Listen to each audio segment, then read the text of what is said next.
these nurses who gave me this medicine and took care of me, they saved my life. And they're paid almost nothing. Yeah. Every single Danish kroner that I have earned since I was in hospital in 2019 is a direct function of their labor. Yeah.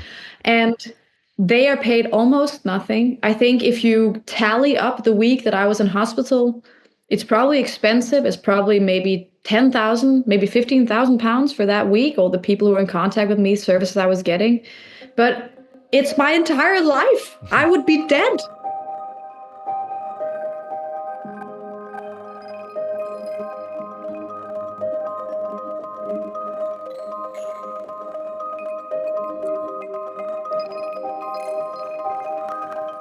Well, hello, everybody, and welcome to the Unlearning Economics stream.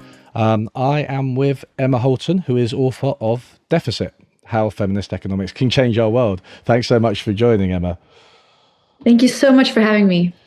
So, what inspired you to write this book, a book about the need for feminist economics?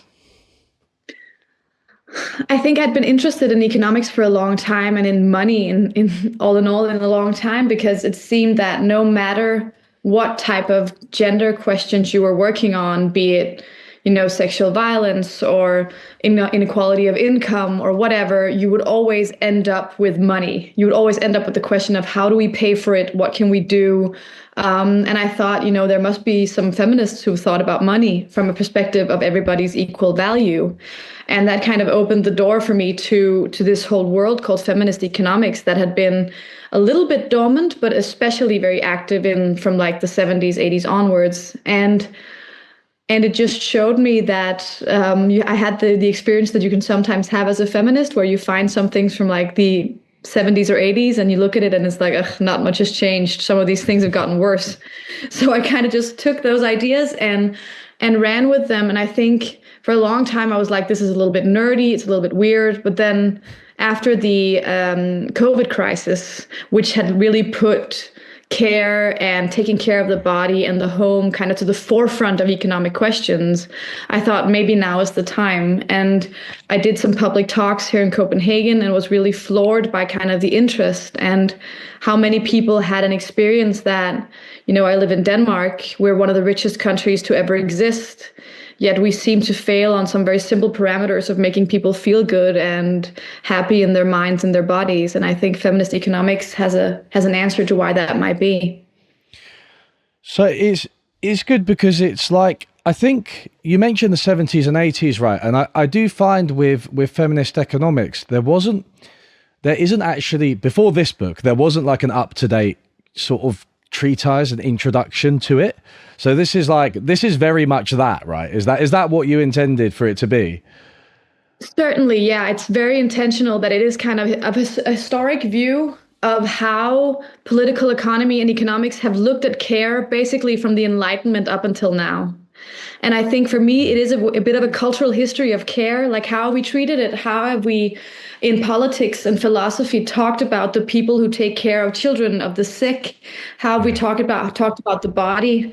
And I think for me, it is kind of the story of how bodies and emotions and relationships kind of bit for bit disappears until now we have kind of the type of economics that I'm very critical of, modern macroeconomics, that really have no relationship with illness, with childhood, with these really personal interrelationships that are so important. So I think that's what I'm trying to track, like how did that happen, and how have other types of economics tried to kind of fight it, but not really succeeded, unfortunately. So you do. Let's talk about this, because I did find it really interesting that the beginning is quite heavily focused on the history of thought, right? And you go back not just through the history of economic thought, but you go all the way back to like Socrates and some of the Enlightenment thinkers as well, like the philosophers. So what did they say, and how did they neglect this role of care and bodies and emotions? Yeah, so I think for me, it was really important to kind of dig deep here, because I think some of the issues that modern economic presents are very related to Western culture And I think, if anything, there's something in Western culture that we are almost obsessed with, which is the individual, the idea of the individual as the kind of centerpiece of society, as the centerpiece of our own lives. We kind of think of ourselves as where everything comes from. We have a very strong idea of, wanting to express ourselves, develop ourselves, decide and have freedom in our own lives. And I think, of course, this is understandable and a very positive development. But what happened when we became so focused on the individual, and that in my opinion, happened when we kind of created the modern individual in the Enlightenment, was that we kind of lost language for speaking about how we are co-created by others and how we are so dependent on others to, learn to read and write and sustain ourselves, and all these intimate relationships that make us make our lives possible.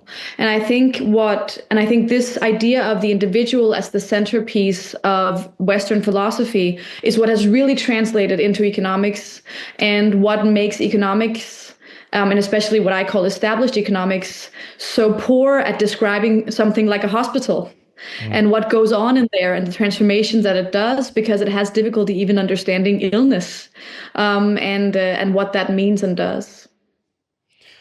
So to underscore that point, there is this running theme of like mushrooms, right? Because you talk about Yeah.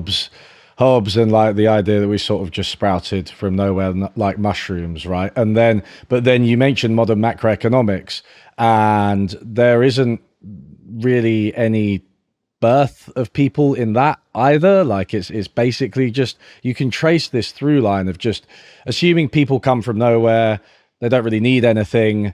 They exist forever, from all the way back to like this 16th century philosophy through to like modern macroeconomic models.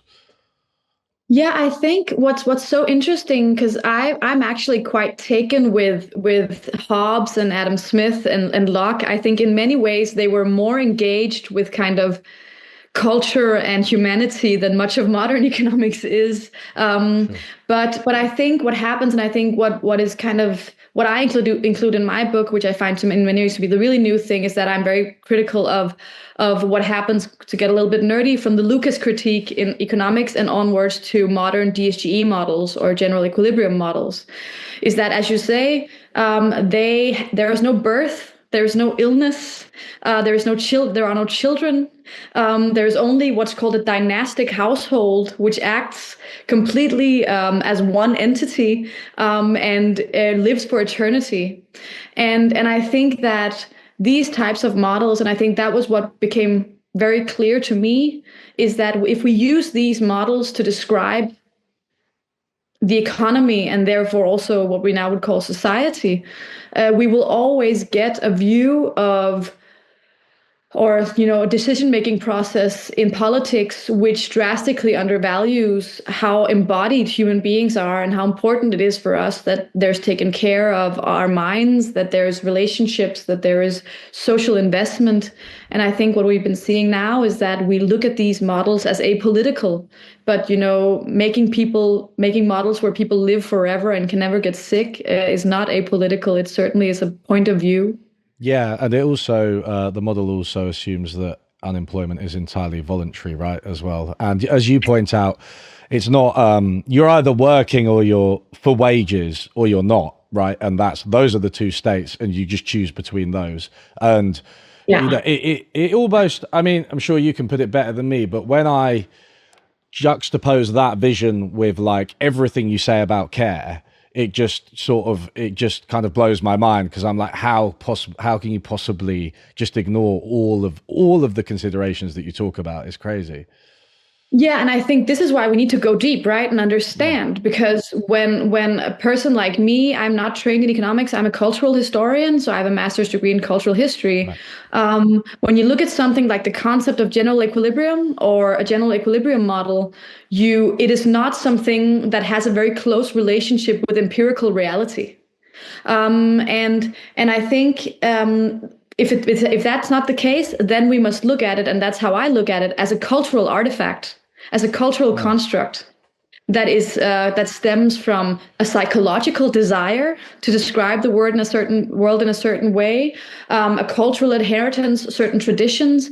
Obviously, something like general equilibrium is not empirical; it has never been observed in real life. And I think that is why we need to kind of dig deep in order to understand how did this slip through?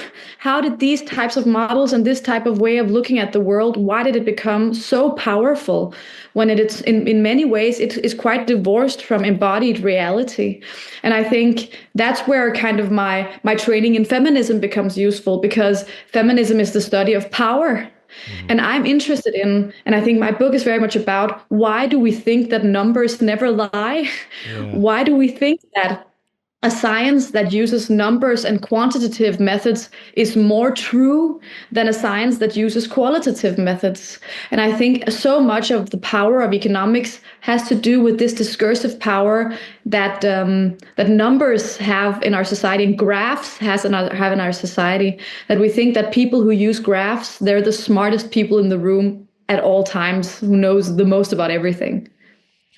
Yeah, I mean, you only have to look at like the Bank of England's economic forecasts to know that numbers do lie quite frequently, right? Especially in economics, they're almost if they're habitually wrong. They're always wrong, Exactly. actually, and they're most wrong when we need them most in times of crisis, right? Because they just like GDP is going to continue at the current rate. Yeah, so I mean, I'm interested in this. So you're cultural historian. Now, I don't know anything about this. You called this model a cultural artifact. Yeah.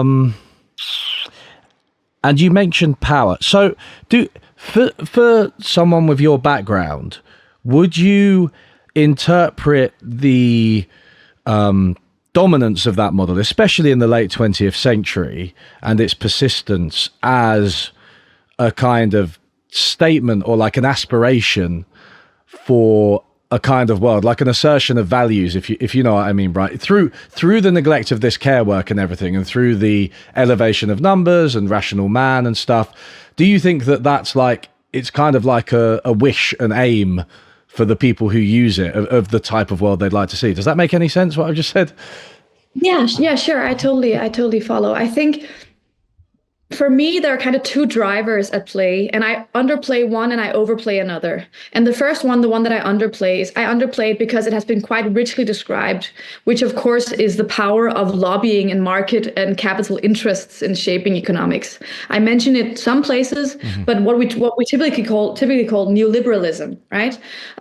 Is this idea that there is a concentration of capital, and these people use their power to influence not only politicians but also the university, right? So if you look at something like the University of Utah, they've just gotten a huge donation, which is a very good heterodox, have a very strong heterodox economics department. They've just gotten a huge donation by a businessman, and what he demanded for his donation was that they collapse the economics department with the business department, so that the economics department becomes more business oriented. And these types of stories have been described quite strongly. We know a lot about neoliberalism and power. And that, of course, plays a huge role in shaping modern economics. But what my book is about is what is the story that I find to be a little bit less told, which is the quite valiant attempt to describe society as if it were natural science. And I think what I try to do is try to empathize with that position, the wish to make a science of society that is devoid of ideology, that can kind of bury the hatchet of partisanship, of polarization, and kind of in a clean and beautiful way compare a car with an apple and say, here we have these two things and they have different prices, and the price tells us an intrinsic truth about these two items. And I think I understand that desire. And I think when I look at economists, of course, there are some rotten apples there who just took loads of money from like the Mont Pelerin Society or whatever and just like ran with it. But there are certainly also many, many people who really, really wanted to get as close to the truth as they could. Yeah. And I think that's where, and I think what I show is that the exclusion of care work, there's a lot of sexism in there. Of course, there's a lot of lack of respect for the activities that women have traditionally done, lack of understanding of them. But there is also, all through the history of economics, it's also excluded because it does not fit within these perfect descriptions. So if there's anything that is preferable in economics, it is that, we input something and then there's an output and we see the causal relationship there. But all bodies are different. All children are different. Every person who ages in a different way. Some people develop dementia at 45. Some people live till 100 completely fresh. And this incredible diversity of human experience and these incredible diversities of how care can shape our lives, they just do not lend themselves particularly well to the methods that these people developed. For example, the method of market pricing, or the methods of efficiency. And I think that is also a big part of the story, that they excluded it, not only because, they hated women, but also because these types of activities didn't lend themselves well to the methods they were using and developing. It's a shame, I suppose, in a way, that the world, it would be easy. It would be an easy world, and if it could be reduced to those kinds of models, right? So I guess I appreciate that you empathize with them. Yeah, and it's not like they were all writing down their models going, we're doing this to oppress women or whatever. They obviously had their reasons. And I think a lot of economy, I mean, they're just nerds, right? You use the word nerd quite a lot. They are nerds, right? And they just love maths. And I think they just don't like it when the model doesn't match reality, and they find it quite hard to process. I see that all the time with economists. Yeah, I think there is this quote, I forget what economist it is, that they were so focused on intrinsic coherence that they forgot external coherence. Like, does it cohere with reality? And I think this is something that I think is interesting, that I think a lot about in the book also, because I have a chronic illness myself, and I spend a lot of time thinking about, why was I ashamed to be diagnosed with an illness? Why did I perceive myself to be a burden, to be difficult? And I think the story that I trace in my book is that there is a tremendous desire in a lot of economic history, and also in a lot of Western philosophy, to control the body, to kind of make these perfect predictions and systems that kind of shields us from the shock and pain of being alive. And I think in a lot of the drive and desires in economics, there is this wish, okay, if we just make this perfect model, then maybe I can shield myself from the pain of, people dying or people breaking my heart or something like that. So I think there is kind of a strong psychological drive in the idea that you can quantify everything and that you can prognose and plan everything. And I think in the modern DSGE models, this becomes the central issue, is that they become conservative. And I think that's the issue with general equilibrium, is that the drive is always to stabilize the system, to make the system predictable and strong, and the prices exactly right. And if they are that, then the system is calm and there is no chaos and shock and everyone is happy. But of course, life is constant chaos and the economy is constant chaos. And I think that's why general equilibrium theory has a kind of inherent conservatism in it, not in the sense of a Tory, but in the sense of conserving an existing system. And that's maybe why it has such difficulty grasping, huge changes like climate change, for example. I want to go back a little bit to your own experience and your reflections on that, because I think there was a passage of the book that was just really interesting about care work, and you just said, just when you were in the hospital, you were observing the amount of different tasks that nurses and care workers do. And I think that's a really good way to communicate like what you're saying, which is it's so complex. You actually can't model it, right? It's hard to understand, but it is amazing. It's incredible. And I think it's been interesting when I've been, touring this book around Europe. Many of the kind of people I speak to, in finance or business newspapers, they say, but okay, we see that you have a point with the fact that this is not valued, but can't we just put a price on it? Can't we just find a perfect price for the nurse or for the mother or for the elder care or whatever? And what I say to them is, first of all, we're talking a price that is quite simply, already in the very beginning and the basics of it, it must be able to handle a matrix of three types of value creation: the giver, the receiver, and the future. And that's just the beginning. So, and inside that, there is also what type of a body does the beginning have? What type of a situation? It's just, I don't think one number would lend itself well to it. And then they say to me, but a number is better than no number. And I think this says something extremely central about the issue that I'm trying to get to, that people would rather have a number that's a lie than a sentence that's true. So we think that a wrong number is better than a true sentence. And I think this just shows our kind of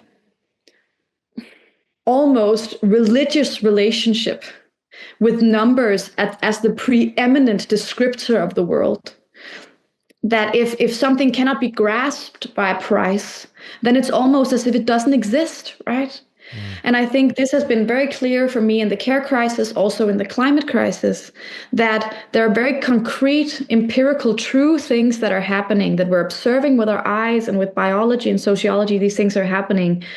But because they cannot be described within a pricing system, because those changes and transformations, they are in relationship to people, different types of parts of nature changing each other, then it's almost as if they cease to exist. And I think this was something that really hit me with the case of nurses, because of course the book is called Deficit, because I was inspired to write it also because I read a sentence or a headline in a newspaper that said that women were a net deficit to society. And the reason was that one of the core reasons was that many of them worked in the public sector. And then in the public sector, you don't make much money. And what that showed me was that we're measuring the value of the nurse by her tax contributions. And that just showed the fact that we can say that, here's a person who does marketing at Ogilvy in London, making, £10,000 a month. And then we have a nurse here making 3,000. And are we absolutely serious when we say that the person doing marketing at Ogilvy selling us stuff we probably don't even need, is that person truly creating more value than the nurse? Of course, no one would even say, not even the Ogilvy person would say that. And that just goes to show that these numbers, they seem so stringent and rational and logical. They have a lot of cultural power, but they hide so much truth that completely is let out. And I think when you hear Rachel Reeves talking right now, it becomes very clear how it skews your macroeconomic framework, that you say you need more money in society, you need more growth, but not what is the quality of what we should be doing. What should it be creating in the society? Just that it should be there. You mentioned the pandemic earlier, and I always find it really interesting that the idea of essential workers that emerged during the pandemic, because it doesn't map perfectly onto care. It includes other things as well, but it also includes carers, and obviously health workers of all kinds were vital during the pandemic. But it was just incredible because everyone was like, oh yeah, no, we know who the essential workers are, like in a day. Everyone was just like, oh right, yeah, I know that it's like nurses, clapping and yeah, exactly. I know who it is. Everyone knows it's not hedge fund managers and people who work in marketing. Everyone knows it's like farmers and doctors and teachers and stuff, right? And it's like, and then we all just designed policy based on that, which was completely out of whack with market values. Like you said, essential workers generally get paid less on average, quite a bit less than the rest of the population. So we kind of recognize it at some level, right? But then obviously after the pandemic, we just sort of forgot it and went back to, underpaying them and undervaluing them and so on. Yeah.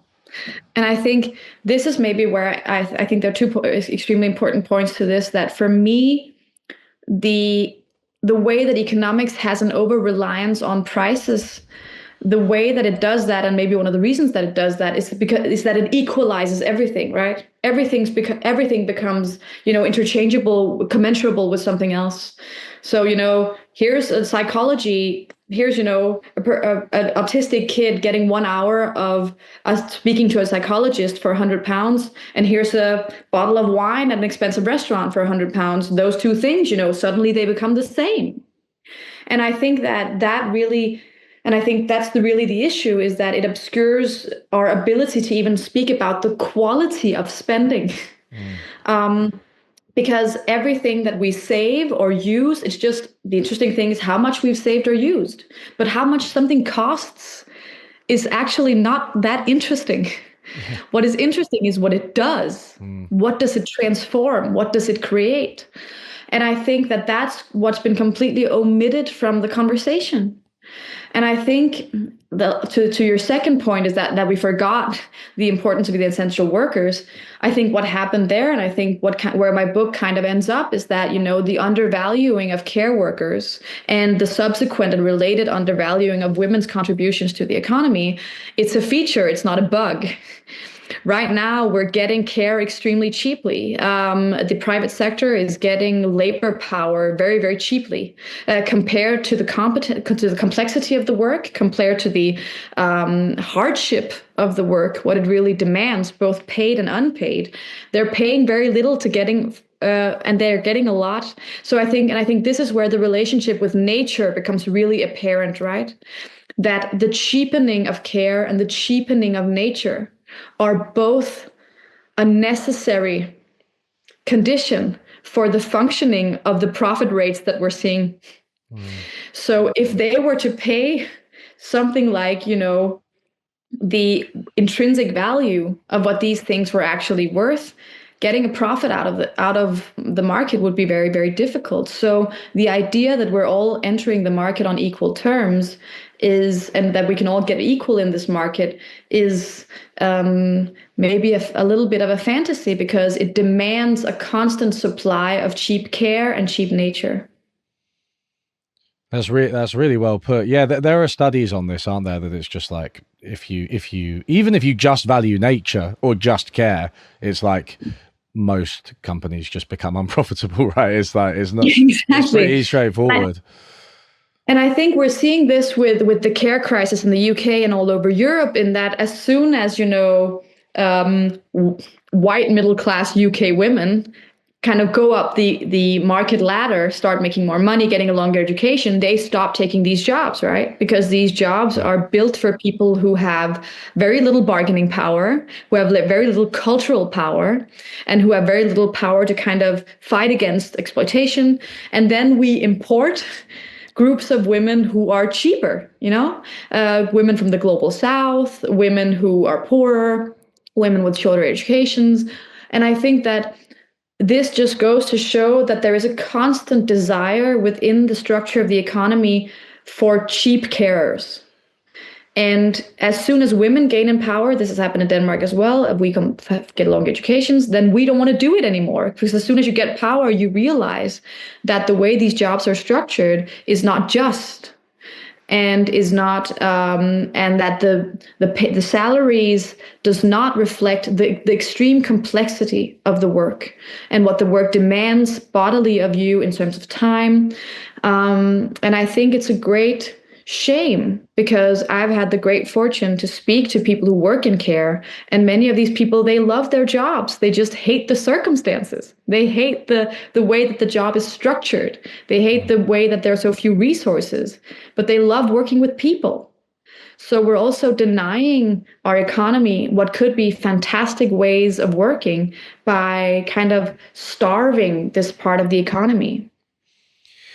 I mean, let's talk a little bit, actually, because I think you might have read my book, right? I have. Yeah. There we go. There's the plot. I actually had a quite funny story about your book. I was on the Politics Show podcast. Yes, Did they tell you that? I saw that. That was what made me. Yeah, and your book was on the shelf. Oh. And so I have an early copy of it, like a preprint before it came out. Oh, really? Do you? Yeah, and I saw it on the shelf, and I was like, this looks so interesting. Are you done with this? Do you mind if I take it? And they're like, we've already read it. You can take it. And I took it. And that was even before I knew we were going to be talking at the Edinburgh Festival and Oh everything. wow! Oh wow, that's cool. Yeah, we're talking at Edinburgh in August, aren't we? Yeah, that also prompted me emailing you. But I worry, right? So in my book, one of the things I do, I talk about austerity, right, which obviously hit the care economy, the health sector, and women harder than most sectors. I mean, it hit everyone, but it did hit women in care harder. And what I say, and you do say this in the Politics Joe interview, I say, look, I think this is economically self-defeating.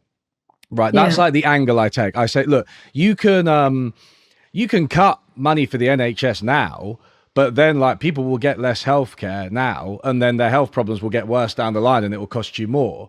You know, and I think your example in the Politics Joe podcast was like you can withdraw disability benefits, but like women might withdraw from the workplace, and then that's not good for the economy. So I believe these strongly to be true, right? And I think we've had the evidence austerity doesn't work along any dimension, is extremely harmful socially, economically, politically.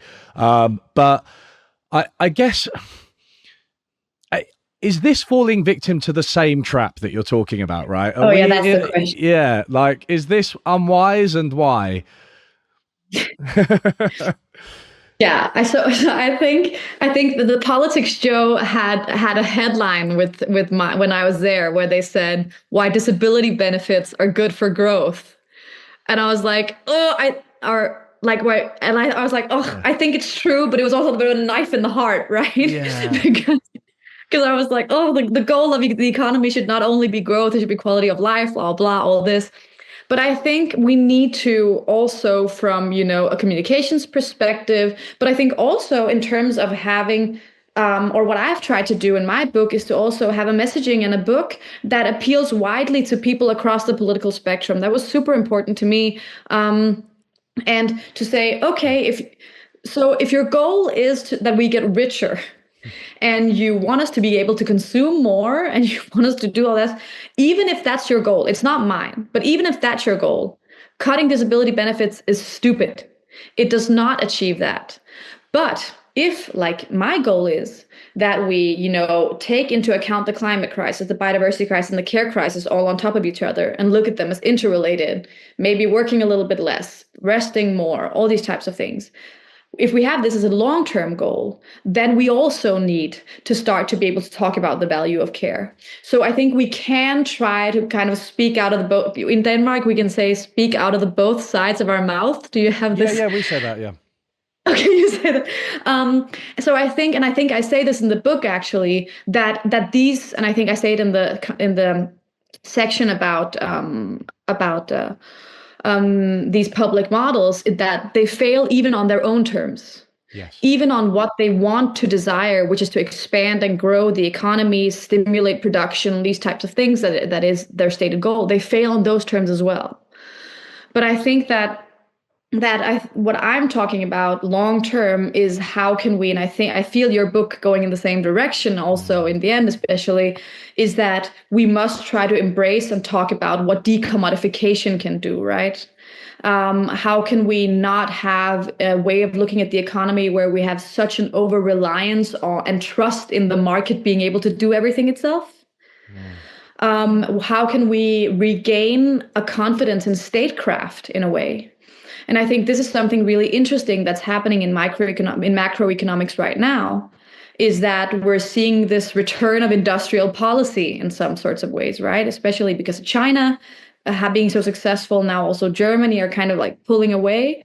But still, even in Germany, where they're saying, we've skipped the idea that we don't want a deficit, we've started spending money, still they don't want to spend money on care. And I think that is something that shows how deep in it we really are, because even the people who are talking about public investment and industrial policy are still saying that investments in care are the luxury that we pay for after we've gotten rich, instead of saying it is the prerequisite for what we call, a cohesive, dynamic economy. It's interesting that you mentioned Biden because, they did so much with industrial policy, right? And it was successful along the dimensions of growth and wages and inflation and unemployment. But of course, they lost the election, right? And there are a lot of reasons for that. But one thing they did do, and I've seen some really good analysis of this by the economist Nathan Tankers, they withdrew the CARES Act, right? Like they had this Yeah. child support for a year or two, and then they withdrew it, and that really hit a lot of people quite hard. And it was interesting that that was deemed dispensable, and then led to massive backlash and a lot of people's financial situations being really terrible. I think for me, we cannot deny the relationship between the rise of what we could call, if not fascist, then at least very neoconservative movements, is related to the way that neoconservative movements have succeeded in weaponizing the family. They have become the parties that talk about the value of family, that talk about the value of children, that talk about the value of care work, and this kind of incessant beating on, the worth of the mother and, anti-feminism. I think as feminists, we must also, and I think I speak a lot about this in the book, look ourselves deeply in the eye and say, I think they also have a point when they say that in some ways, feminism tended to glorify paid work as the side of liberation, and that sometimes was in conflict with more left-wing ambitions of less working time, more leisure, less consumption, these types of things. There is a conflict there, certainly, and these conservative movements have been very good at showing a strong desire for community, for family, for local communities. And they've kind of harnessed something that we would traditionally associate with left-wing policy, and they've been very, very good at it. And I think that what I'm trying to do with this book is also kind of pose a question to the feminist movement, to the left-wing movement, in that, is there a non-conservative way that we can talk about the importance of having a sustainable family life?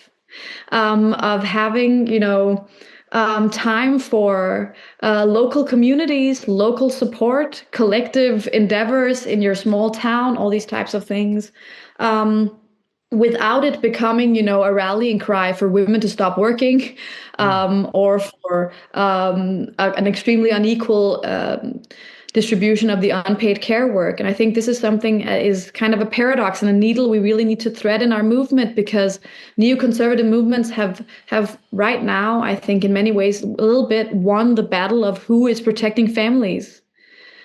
And I am completely in opposition to the policies that they're propositioning, and the way they're solving it, but they're talking about the unsustainability of extreme individualism and of unsustainable family lives, and we need to get on that as well, for it not to become, a really patriarchal crusade too, which is, of course, it is. Yeah, of course it is. I mean, I do remember reading some stuff because I've been unfortunately on the internet for quite a while, and I remember reading about this in like 2013, when you had this sort of metastasizing, Trumpist alt-right kind of 4chan type thing. But I remember reading some of the neoconservatives then, and I remember sharing it at the time, and I was like, guys, this reads like a left-wing critique of how capitalism destroys the family. I was like, this is really compelling. Like, this guy's obviously an arsehole who's written it. I can tell that. But like, it's that they're really addressing that. And I guess,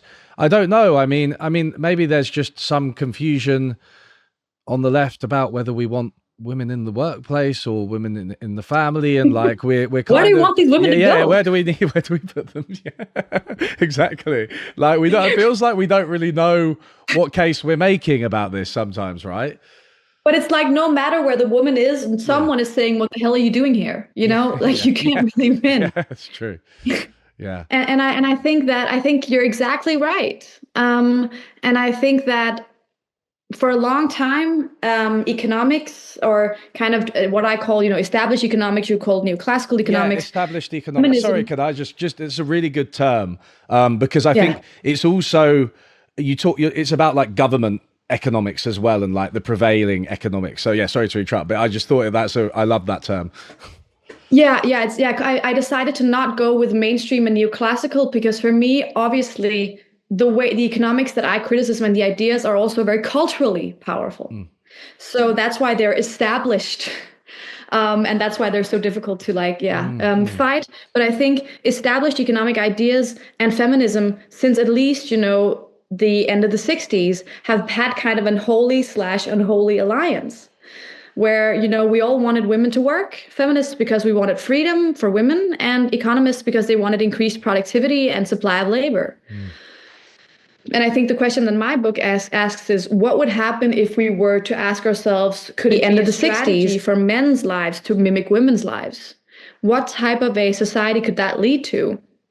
I think much of the stat is showing, men are extremely overrepresented on a lot of very negative social indicators. And I think that if one of these conservative men are saying, men are not happy, why are you idealizing men's lives? I think I'm also asking that question. I don't think men seem to be particularly happy, and I don't desire, and I think many women, even if women are poor, even if we're making less money, many women would say, I do not desire the life of my husband. And I think this is the interesting question. That what type of, and I think this is the vision that we really need to work on, is what type of a life do we think is a beautiful and good life? And economics has really no answer for this other than really increased consumption, or something on the margin happiness. And I think that the idea that women's lives could be desirable, spending more time on care, less on work, that could be something that could be interesting to men, I think is a very important thing for us to pose as a concrete question. Yeah, I mean, you've touched on this already in this talk, but there's these ethnic, class, racial dimensions to all of this, right? And I remember bell hooks in what was the book? Is it The Power to Change or something like that? Which is actually a book about men. Yeah, she was saying that it really, for a lot of working class women, there were two paradoxes really for the prevailing, maybe it's second wave feminism, or the prevailing narrative, which was very middle class. Firstly, they already worked, like, for money. Right. So like the idea that they were going to enter the workforce was kind of strange. But secondly, that it wasn't like their husbands were that powerful. So they sort of found it kind of confusing, this idea that, men ran the world because their husbands, like, working as a laborer on a construction site. So it didn't feel like he ran the world. Right. So it's just, yeah, maybe it's been quite a middle class white thing, hasn't it, really? Yeah, I think this idea, and I think this is something that's mirrored, of course, in the labor history of men. This idea that work is liberatory, Mm. and is insidious, but of course also has a truth to it. And I think this is the kind of double vision that we need to have, both with care work, unpaid care, and with paid labor, is that both things are privileged and a burden at the same time.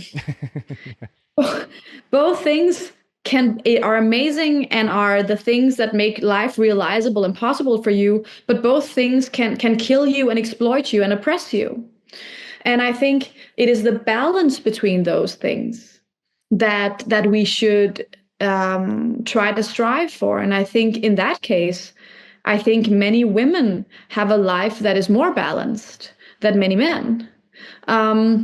Even though they're making less, I think I have this quote in the book, and this is kind of almost a cliche at this point, but I think it's worth re-mentioning that, there's this nurse who works at a hospice who her book is about Bonnie Ware, I think her name is, and she asks everyone on their deathbed, what's your big regret? And without fail, every single man she asks says, I work too much. And I think that something that's been very interesting to me in speaking about this is that sometimes we say that men, they prioritize themselves and their career, and women prioritize care.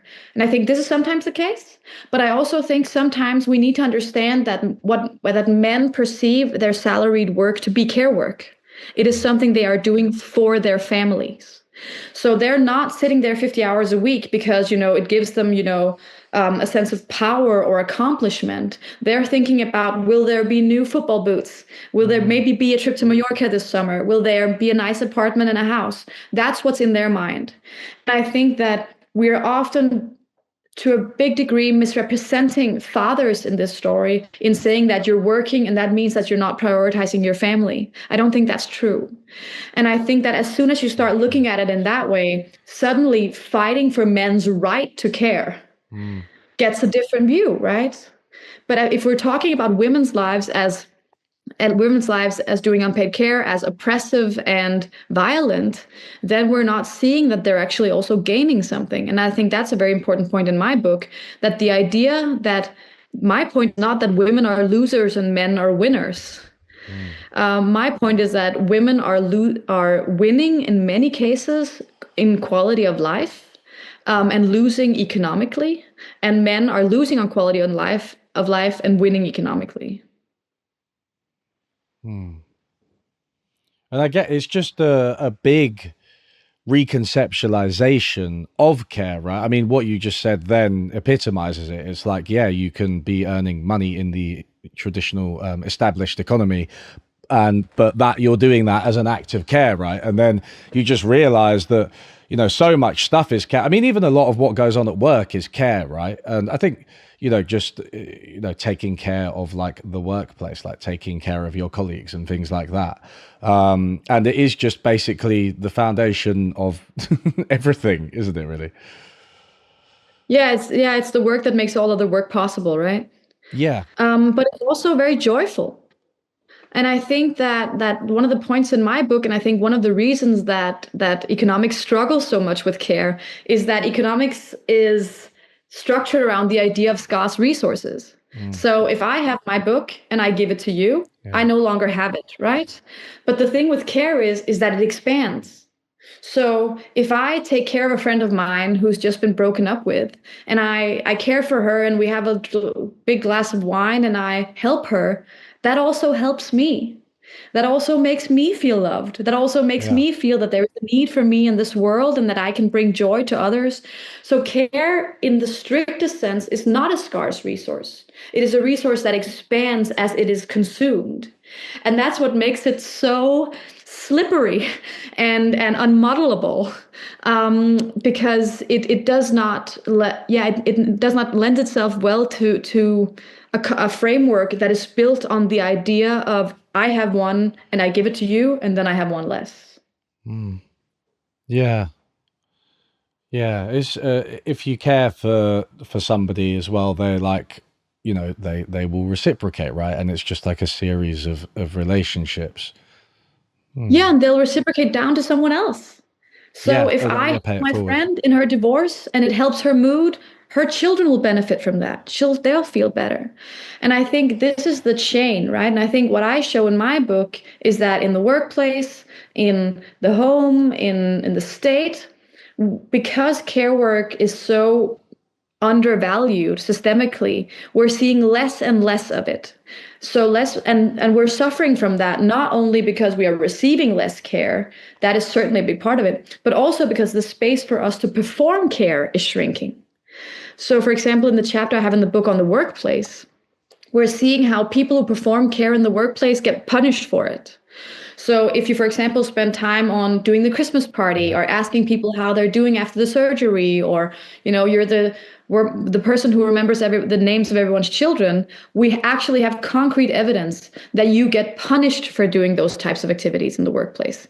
It is seen as something that takes away from your core KPIs in the workplace. And that means that the space for care is constantly shrinking because we get punished for doing it. And of course, we get punished for doing it less and less and less. Numbers of productivity and income goes up and up and up. But the care that we're receiving goes down and down and down.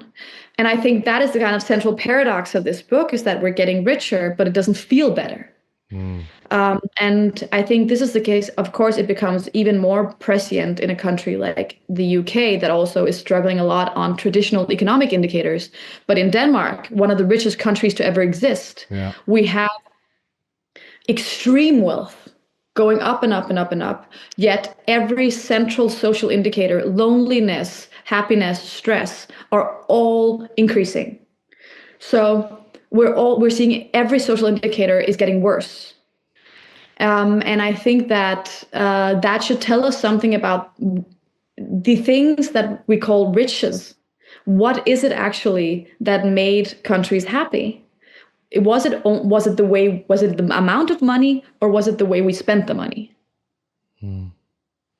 It's funny to contrast the UK and Denmark, because I loved Copenhagen when I went there. I think, and as you know, it's a cliche at this point, you tend to score top of the happiness measures or thereabouts, right? And yeah, economically you do pretty well. You're known for having quite a big welfare state, but I guess I'd still probably rather be in Denmark than the UK. But what you're speaking to is an emerging problem, right?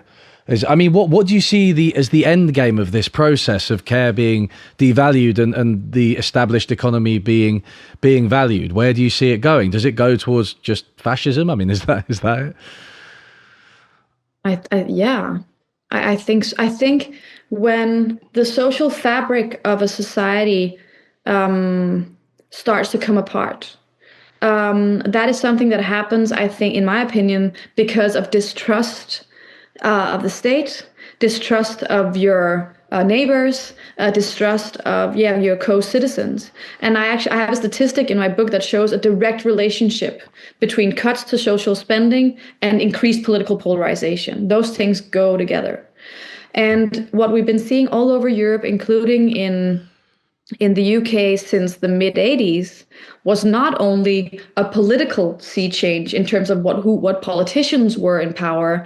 We also saw a sea change in the tools being used to describe society, an emergence of a new macroeconomic paradigm that perceived the market as the core of and the engine of the entire society, and the state as something in the background.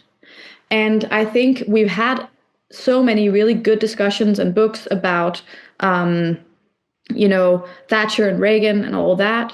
But the less told story is the academic sea change that happened at this time. And I think when we start not seeing the value that the government creates, that also both the impression and the functionality of government, when that falls apart, it creates extreme frustration, and it creates a society where people fundamentally don't feel valuable. And I think if there's anything we've learned in the 20th century, it is that when people don't feel valuable, when they feel left behind, when they feel that there is no hope for them, they do become radicalized. So when you invest in care, you also invest in social cohesion and democracy. I don't think there's anything more dangerous than a person who feels that they have nothing to lose, right? And I think that care for me is fundamentally building a society based on the idea that everyone has a right to a healthy and happy life. And if you don't feel that that is a right, you outsource that decision to someone else, the market, the family. And I think what we've been very good at in the welfare states is that we've said, you have a right to hospital, to university, no matter your relationship with your father. No matter, you are, and I think this is the central contradiction, an interesting contradiction in the welfare state, is that it's actually very individualistic, because it gives you rights as an individual that makes you non-dependent on your family. And I think that has been extremely important, especially for women's liberation. That's really interesting. Wait, so the welfare state being individualistic, but you, in that context, you think that's a good thing? Yeah, I think this is something that we discuss a lot in kind of feminist and left-wing circles in Copenhagen, is whether a downstream negative effect of the welfare state has been kind of a collapse of local communities, local responsibility, of social relationships, because we outsource everything, right? Yeah. So if someone's given birth I live in an apartment. If someone's given birth, I don't go to them with a pot of lasagna. because I think, the state is going to take care of them. And I think that, of course, gives a lot of liberty, because it doesn't matter if people in your it doesn't matter as much, for example, if people in your house are racist, because you're not dependent on their love and acceptance for the lasagna or the starter kit for your birth. But it does, of course, isolate you. And I think the welfare states are quite, I think it's interesting that we talk about them as very communal projects, because in my opinion, they're projects that are extremely focused on the individual and the realization of the individual. And I think that's why they're so successful also on standard economic indicators, because it's a lot about not having any sort of inhibitions on the self-realization of you. And not, not even a child, not anything should stop your rise to the top in Maersk or DSV or whatever big Danish company. That's a really, really interesting thought. It made me think of elderly people, right, which is obviously a big part of all this, and the aging population and everything. But in a lot of countries across the world, from Italy to India, the way that age is treated is completely different to our two countries, right? Because I think I think people kind of group together in age brackets, like just in where they live, in what they do. In the UK, and our old people, we sort of like put them to one side and pretend they don't exist anymore. And in Denmark, it might be something similar, although you probably fund the system that does that properly, at least.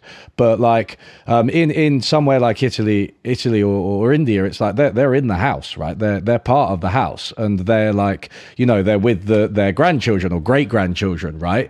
And everybody is taking care of them, and that's how it works. And I guess that's an alternative, and I guess, I mean, we can discuss whether it's better or worse. It's difficult to say, but that is an alternative to that welfare state, isn't it? It's to have the extended family, not just the nuclear family, taking care of people from cradle to grave, right? Like all the way through. Everybody in the family is taking care of each other.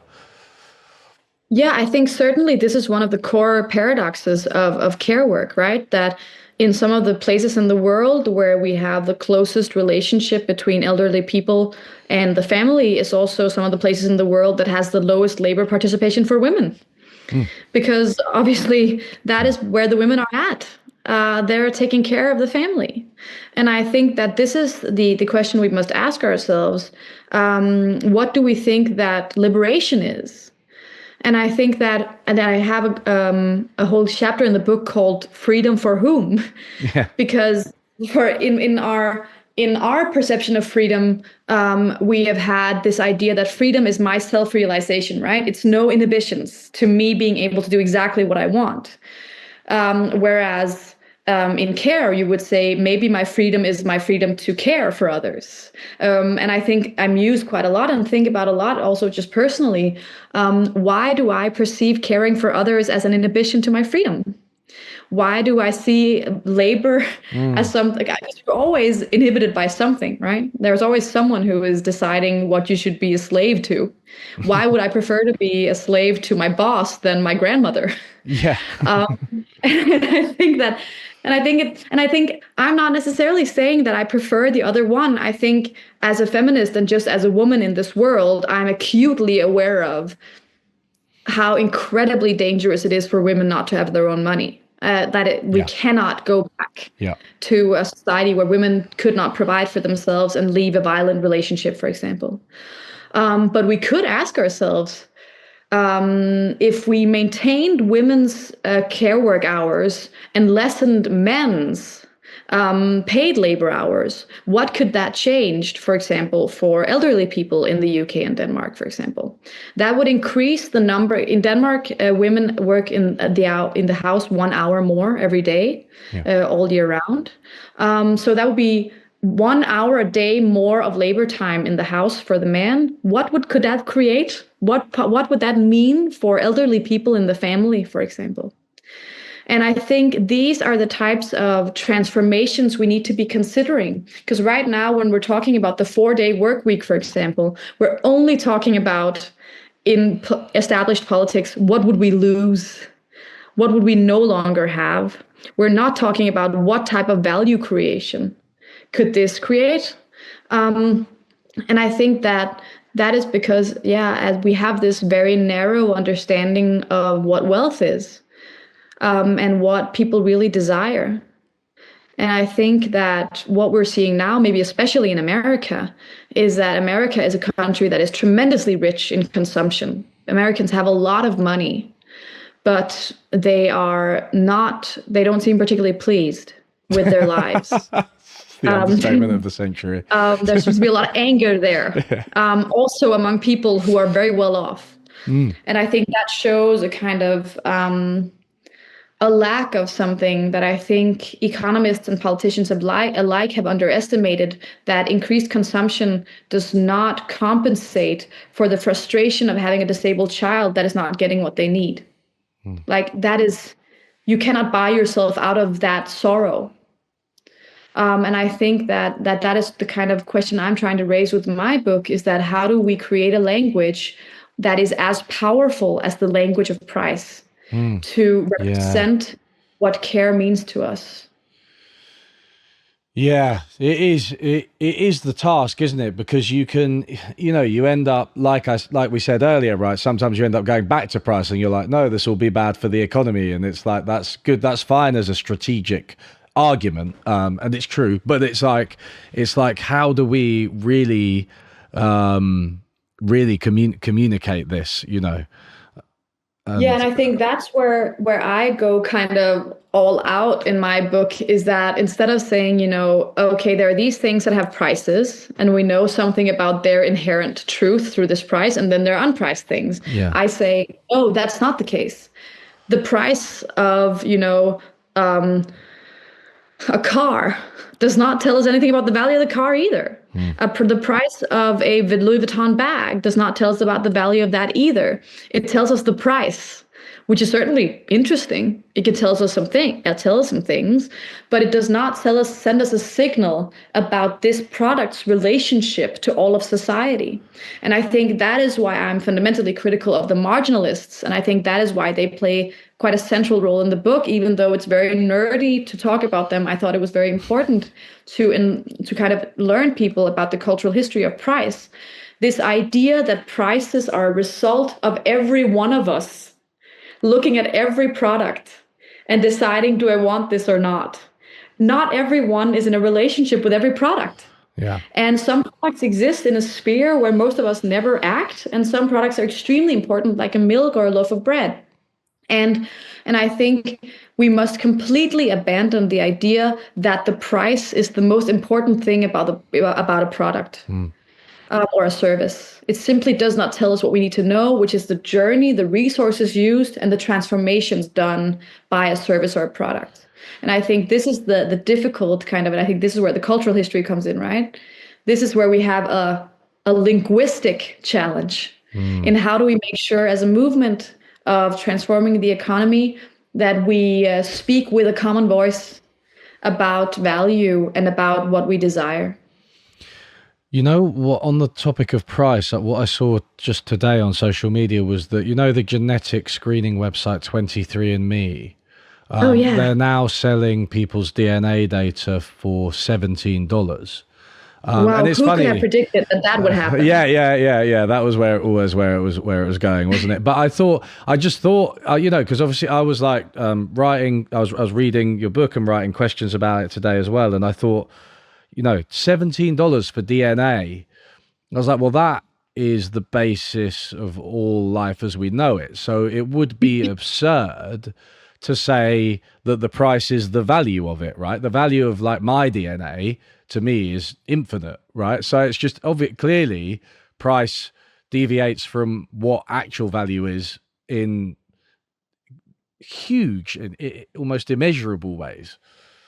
These nurses who gave me this medicine and took care of me, they saved my life. And they're paid almost nothing. Yeah. Every single Danish kroner that I have earned since I was in hospital in 2019 is a direct function of their labor. Yeah. And they are paid almost nothing. I think if you tally up the week that I was in hospital, it's probably expensive. It's probably maybe 10,000, maybe 15,000 pounds for that week, all the people who were in contact with me, services I was getting. But it's my entire life. I would be dead. Yeah.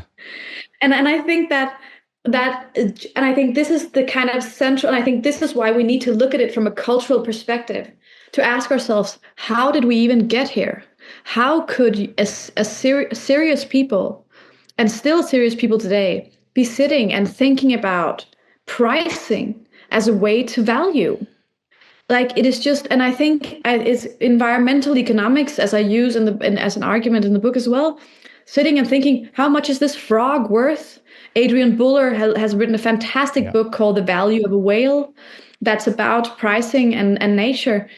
And I think for me, the dream of pricing yourself out of the question about what is a good life is a psychological desire to get rid of the complexity of life, the compromise, the discussion, the striving, the yearning for a good life, and to kind of simplify that, because there is no scientific grounding for it. It has never, ever been true that price and value was the same. And I think this is something that's very important with the book, and something that is the biggest shock to non-economists, that economists use price as value.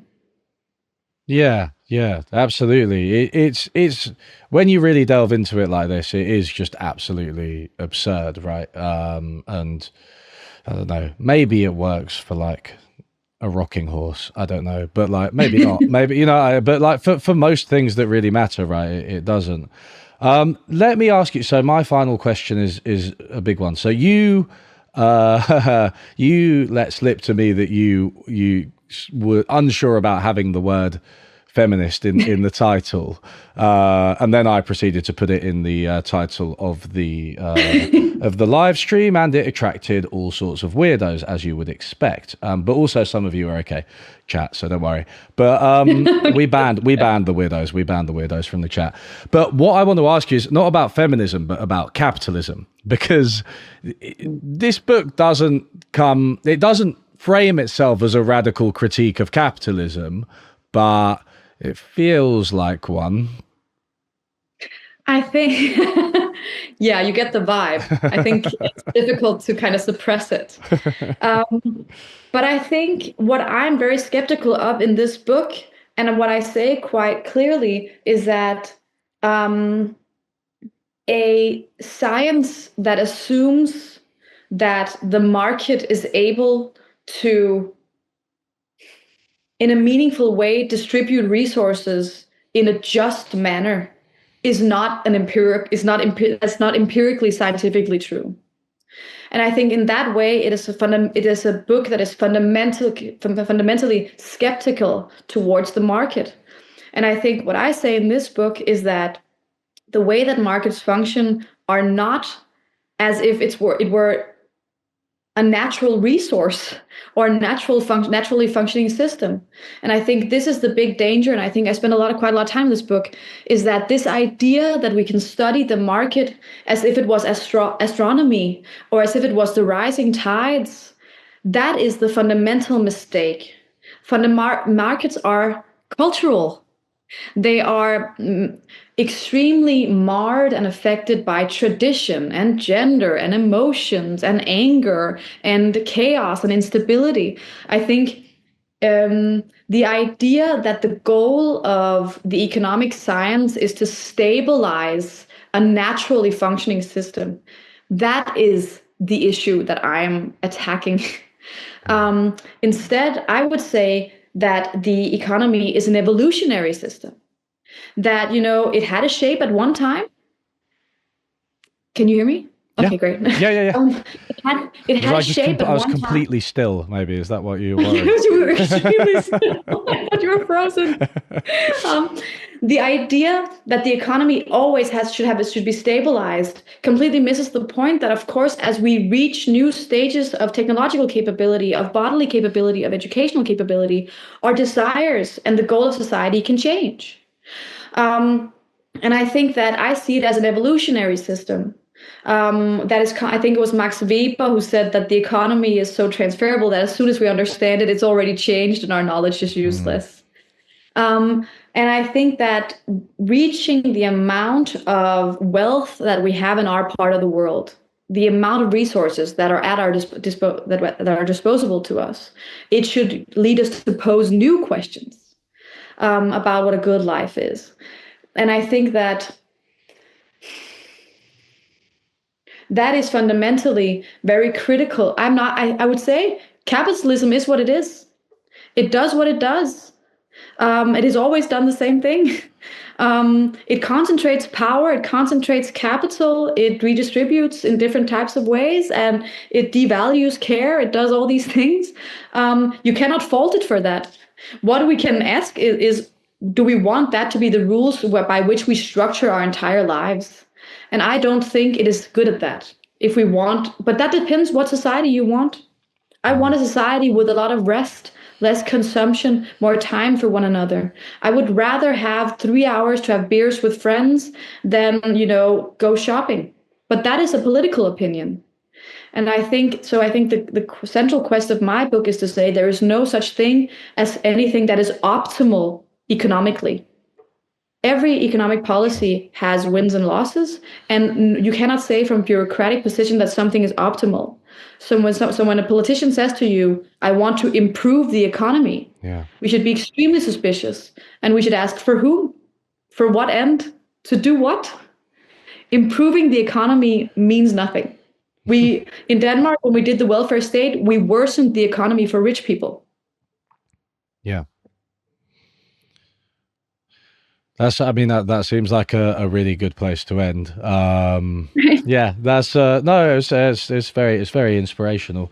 So thanks everybody for coming. I'm a terrible capitalist, so I'm trying to hold up the book. Yeah, hold up the book. I can also hold up the book. There you go. I can't, I never know which way to angle it when I'm in the camera. Like I always do it the wrong way. But yeah, they made a very descriptive cover. So that's good. Yeah, it is. It's really good. I like the cover. No, but it is excellent, and I think it is. Like I said at the start, right? It's like it is the modern introduction to feminist economics that we need. I think that makes me really happy. Thank you. Oh, good. Okay, everybody. And I'll see you in Edinburgh. I'll see you in on August 11th. Yeah. And maybe some of you. That would be lovely. Yeah. Come to Edinburgh Book Festival. You can see me and Emma talk again with, who else is there? Do you remember? I don't remember. Oh, now I feel bad for them. Okay. But someone else as well. The two most important people are going to be there. We're the two most important people that will be there. Right. And I wanted to say something else to you. Thank you so much for being part of writing Econocracy, which was a really, really important book to me in my kind of beginning quest to understanding economics. Was it? Oh, that's crazy. Very. My first book. Yeah. It was here. Okay, I was just like, I just happened to have a copy to hand, of course. I did not. I didn't plan to say this. I remember I was very broke and a student, and I downloaded it illegally, I think, kind of chapter for chapter as a PDF. Right, that's it. I'm not coming to Edinburgh anymore. Can't believe you didn't pay for it. No, I have it now. No. You should all download books illegally. I think it's an act of resistance. No, it's good. Wow. Okay, I didn't know you read that. That's really cool. I'm glad it helped you. It's like just that kind of introduction when you were getting into economics, kind of thing. I was like, who writes about this from a critical angle? And it was quite early in that regard. There wasn't that much. It was like you, Steve Keen, some others, Graeber that I found. And it was a huge to me the way it was written, and the statistic in the book about how many times the word economy is mentioned in Tory manifestos is from Econocracy. So you got in there too. Oh, I did think that, and then I forgot to check. No, Yeah. that is, oh shit, we're in the references. Wow, that's crazy. Wow, okay, so it's come full circle. Everything's coming full circle. Exactly. That's cool. That's Well, super everything, cool.